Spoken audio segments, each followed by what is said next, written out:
Dan had a studio, and Mark had the idea of making something really European, different from rock, and the idea was without guitar, and the idea was electronic. Hello everybody and welcome again to this Telex podcast, 1 week to the release of the album. Hello everybody again. Hello, Jérôme. Thrilling. When you came the first time, it was like in 78. Exactly, yes. There was a period where there was the punk music and the disco music was coming. So there was quite two opposites in the world, and the disco music means just that people just realized that laughing a good time and dancing was quite a good thing in this quite dark world. They understood that in 78. Don't you think people forgot that today? But disco is coming back. It's coming anyway. back. Mm-hmm. So it's anyway, it's the bass drum on every beat, and dance music is just like, well, Madonna, for example. Mm-hmm. But Telex had such an impact in 78 and in the 80s because it was just different from anything else. Today it will be, I guess, the same because in 78 there was the punk music. Mm-hmm. Today there is the hip-hop, which is not a funny music either. Why do you think fun and lightness in music have never been something normal? I have no idea. It used to be a long time ago in the 30s of the previous century. Now, since rock and roll starting doing its work from the 50s, music became very serious, very dark, very somber, and I think it's a factor that people seem to have more entertainment being exposed to the sadness of the world or everything that's frightening. I think it refers to times when in the old village, when the evening was falling, old people were telling frightening stories to young kids. But you say that, Mark, but in your normal life, you're also interested by somber things, by the things that are not just turning around in the world. Mm-hmm. So you're just like everybody, but you're making music with Telex. Of course, but I think information about what's going on in the world, it's generally about what's going wrong, because if nothing goes wrong, there's no information. Nothing to say. So there's nothing to say. Like this dog was not smashed by a car. There's not much to say about it. In music or in everything that is related with the entertainment industry and activities, I'm surprised there's almost as much darkness than in the real world. It's a wonderful world. This world is wonderful. I'm surprised because I feel that entertainment is a very good opportunity not to be again into darkness, but it doesn't happen like that most of the time. But we are trying to be entertaining in the old-fashioned good way. Look how we dressed. But so you do realize that your music and How Do You Dance, the new album, is like a breath of fresh air. We didn't intentionally think of what kind of mood would be in Telex's new album. It's just that it happened so, and I was glad to see that my partners were exactly in the same mood, like being really light and humorous and not too heavy in the ideas, and not trying to deliver whatever message, which we always felt that there's lots of other medias to do that better. In this podcast, we're going to discover a few samples of the album. The first we're going to listen is How Do You Dance, the title of the album. Can you just talk about this title? I don't know, it came up again without thinking, it's just how do you do? So the next question for the Saturday evening Night Fever was, how do you dance?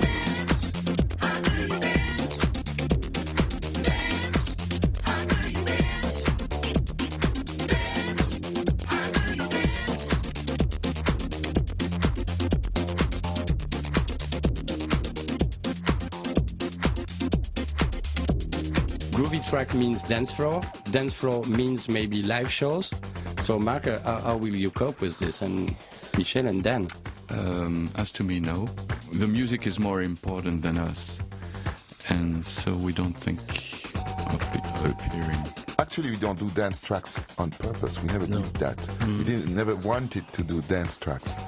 Some people will say, "You never got it, bastards." But anyway,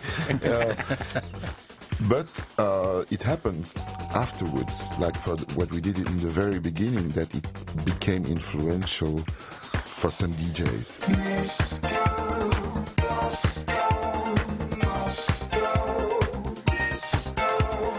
Started to play our stuff, and like a song like Moscow Disco has been played since '79. But the purpose is just to make music, and then after it can become a dance track or not. And sometimes it happened that songs that we never thought that might be dance tracks, like The Voice in one of our previous albums, became a dance track somewhere. I am the voice of the telephone. We should listen to another track out of the album, to another sample, which is a love song, and which is This Is Your Song. And that's Michel. That's Michel. You want some The explanation? owner and promoter of the song. So I have great daughter, petite fille, Granddaughter. granddaughter. Genetically, nothing related to me, but so it was a song for her. This is your song, not any song, just made for you, 'cause I love you. It's very melancholic. It's soft, I think. Because we were talking about... She's living away, so she's living very far, so maybe that's why I don't see her enough. Because since the beginning of the podcast, we're talking about lightness, fun, laughing, but that's not the only thing in Telex, of course. Of course. And by discovering the album all along those podcasts, we're going to realize it, of course. And the first song that just say, that's also something very touching, moving with this song. The idea at the beginning of electronic was that electronic music was cold. So after a while you realize it's not true. So even without guitar you can be, or without violence you can have some emotion.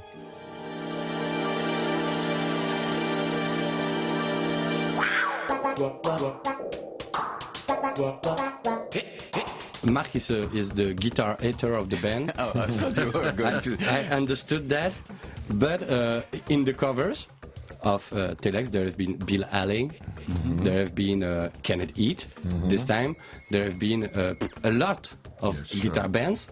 That's And paradox. You need an explanation. That's a paradox. No, it's just rock guitar that I don't like. I love a funk or a blues or a jazz guitar a lot. It's just rock guitar that I don't like.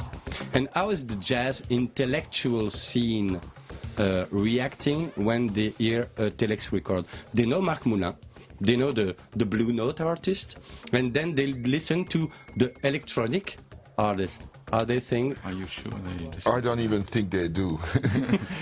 Not only Telex, but not even my Blue Note project, which is probably too housey for their taste and too program and too electronic.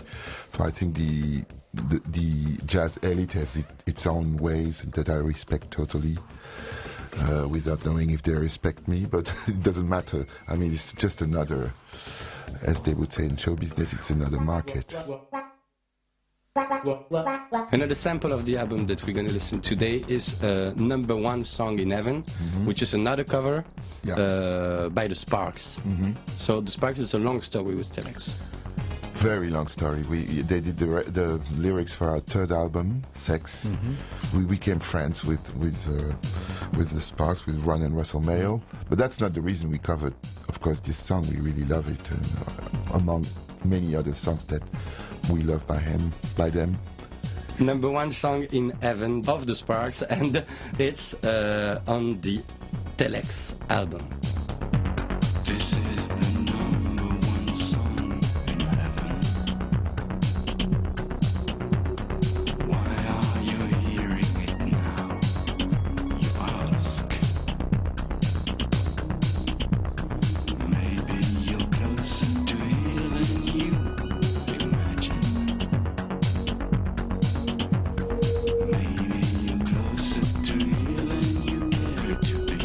Thank you, everybody. Thank you, Dan. Thank you, Mark. Thank you, Michel. See you. Jérôme. And see you next week.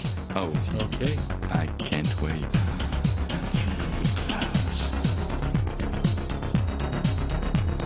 It reaches the earth and winds all around.